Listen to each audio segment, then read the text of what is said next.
waktu kritis saya sampaikan kepada Bu Atin, Teh tolong sampaikan saja ke Teh Nita dan putrinya, ya kan.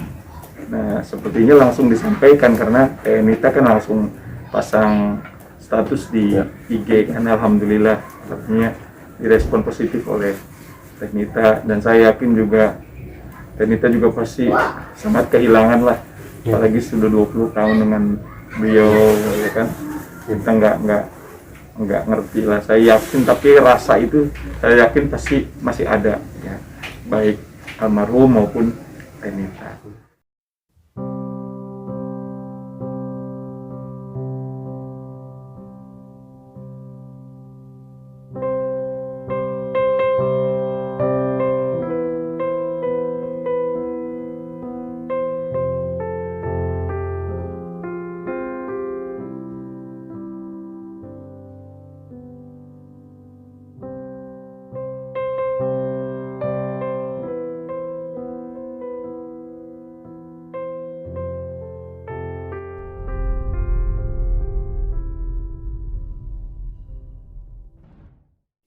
Iya, aku lagi shock banget.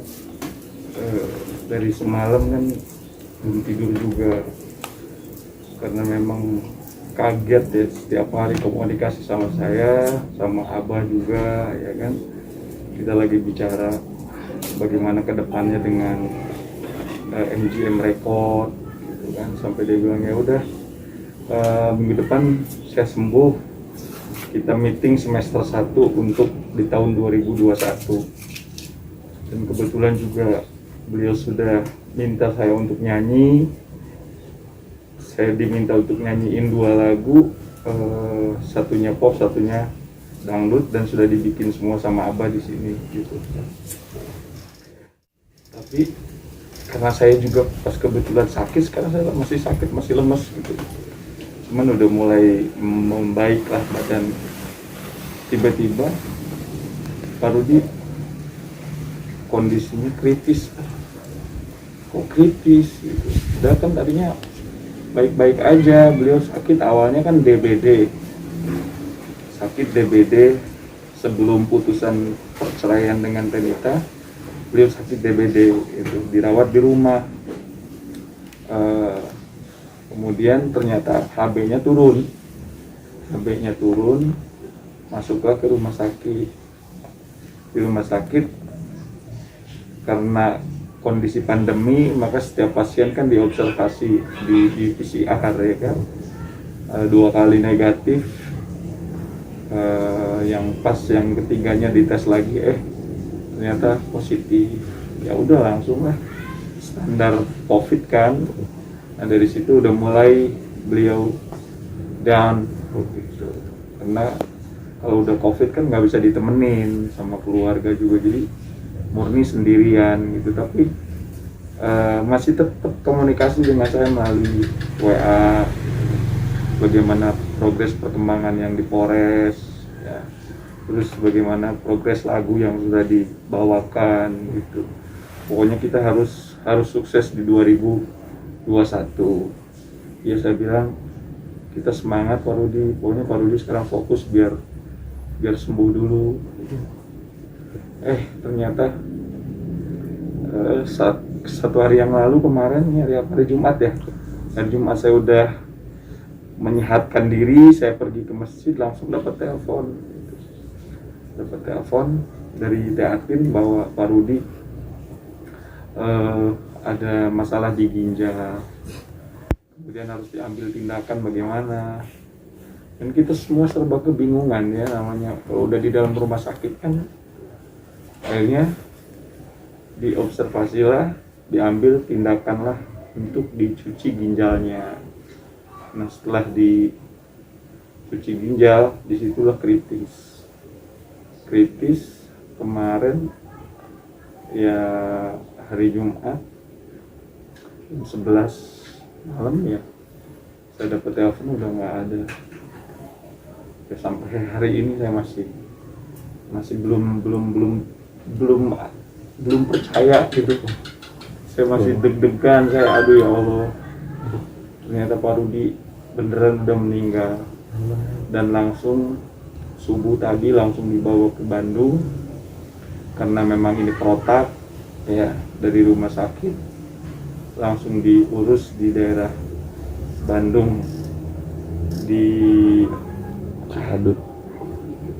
itu ya, Cikadut, Pak. Cikadut itu, karena itu memang dari pemerintah. Nah, nanti kalau surat sudah resmi, sudah diurus, 3 hari boleh jenazahnya dipindahkan ke pemakaman keluarga. Jadi siapa, nggak ada yang bisa ambil tentang dikebumikannya beliau. Ya ada firasat, saya tadi malam saya tidur jam 8. Jadi saya ditendang. Saya masih ingat, yang nendang nggak bangunin saya ya Pak Rudi. Saya langsung kebangun, gitu kan. Saya langsung kebangun, saya lihat jam, ternyata masih jam 11. Abah nge-WA, Pak Rudi nggak ada. Saya tadi ditendang sama Pak Rudi, dibangunin gitu, dikasih tahu, bangun. Ternyata mungkin beliau pas lagi melepas sisa-sisanya. Nggak sakit apa-apa, sehat. Dan sebelum masuk rumah sakit itu sama kita terus setiap hari, sama saya, sama Abah, kita bicarain MGM ke depan, ya kan. Terus dengan disupportnya sama saya sama Abah, kan dia bangkit lagi tuh. Dia udah bener-bener exciting lah gitu. Terus meeting terus sama kita di Cibubur, ya kan. Pokoknya setiap minggu dia harus jalan sama kita. Jadi kalau nggak jalan, kata Dendi, kata Teh Ati, nanti di rumah ngelamun gitu. Jadi harus jalan sama kita. Sama kita baru bisa tersenyum, bisa ketawa, bisa happy gitu. Jadi kalau udah nyampe rumah soalnya suka bengong. Jadi badan sehat. Maka saya kaget karena pas habis meeting terakhir tuh sebelum beliau masuk rumah sakit, kita meeting di Cibinong kan, di studio gitu, sama Januar. Semua tim kru dipanggil gitu. Jadi kita udah mau merapihin lagi semua studio yang di Cibinong itu. Nah pulang dari situ semua kita kena sakit. Nah ini saya yang terakhir nih, yang geng saya terakhir sakit gitu.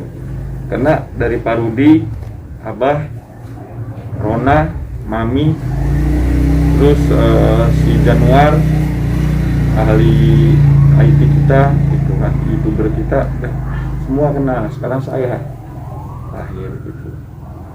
Nah, karena saya nggak mau masuk rumah sakit, saya isolasi mandiri, saya makan aja yang banyak. Alhamdulillah sekarang sudah enak kan. Makanya ya saya cuman minta ke rekan-rekan, sahabat, seluruh kolega ya, kita doakan semoga almarhum Pak Nurdin Ruditya diampuni segala dosa-dosanya, diangkat derajatnya oleh Allah Subhanahu wa taala. Semoga beliau meninggalnya husnul khatimah. Saya cuma minta doa itu aja.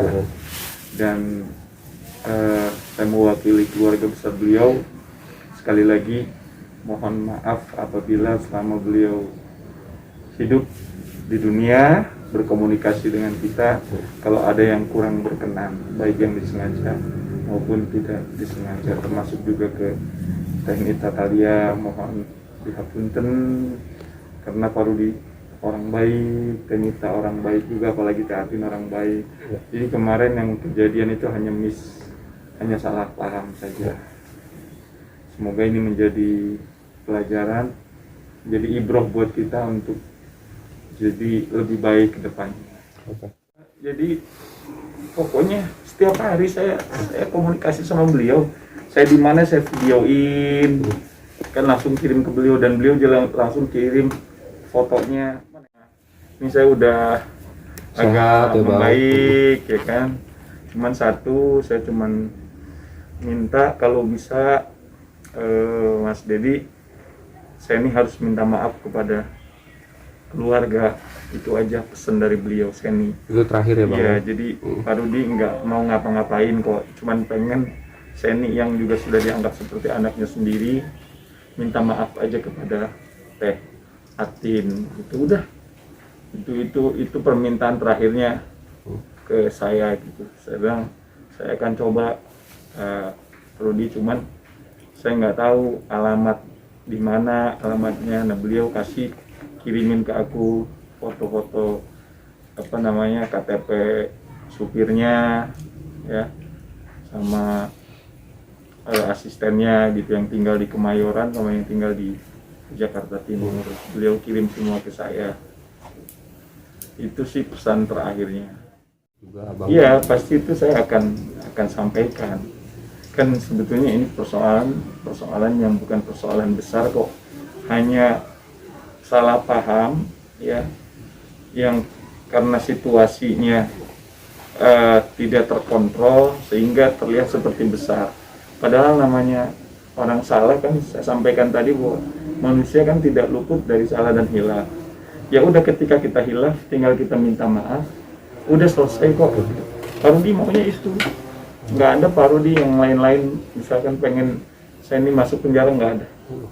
Murni cuman pengen minta maaf, salaman, selesailah tugas dia sebagai kepala keluarga, sebagai imam.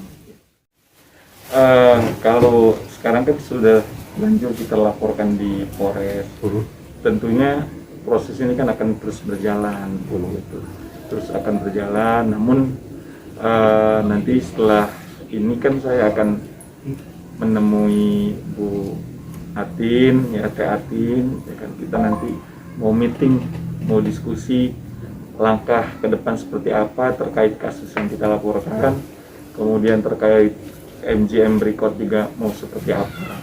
Tapi saya sudah dapat sinyal dari anak pertamanya dan anak keduanya, Mas Dendi dan Mas Aldi, keinginan Papa harus kita lanjutkan, ya, baik terkait permintaan maafnya Seni terhadap keluarga dan terkait planning bagaimana MGM Recordnya harus bangkit kembali di 2021. Itu sudah ada sinyal dari kedua anak laki-lakinya beliau akan meneruskan pesan bapaknya.